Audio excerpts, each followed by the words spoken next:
या संपूर्ण स्पर्धेमध्ये वैभव सूर्यवंशींनी जी काही छाप पाडली, most valuable player, orange cap player, हे सगळं त्याला मिळालेलं आहे.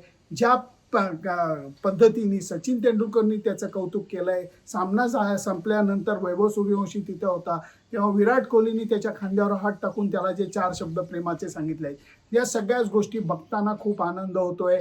एशिया कपसाठी 35 जणांचा एक भला मोठी यादी ही निवड समितीने जाहीर केलेली आहे, ज्याच्यामध्ये सूर्यकुमार यादवचा समावेश नाही आहे, वैभव सूर्यवंशीचा आहे. या भविष्यातल्या संकेता बाबतीतही आपण नंतर कधीतरी बोलूया.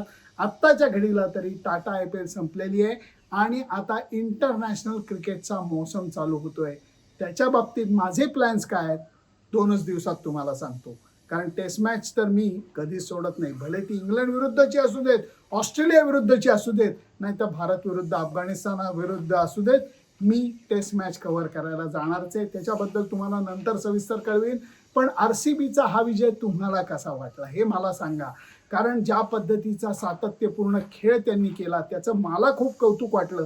तुम्हाला ते कौतुक वाटलं का मला नक्की सांगा. मी एक अंदाज वर्तवला होता की ही टाटा IPL बोलच गाजवणार. तो अंदाज माझा बरोबर ठरला. RCBचा अंदाज बरोबर ठरला.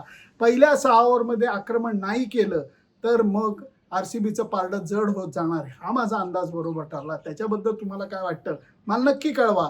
फक्त त्याच्याकरता माझं Facebook page, Instagram account, YouTube channel like, share आणि सबस्क्राईब करायला विसरू नका. तुमच्या कॉमेंट्सकडे सुद्धा माझं लक्ष आहे. Bye bye.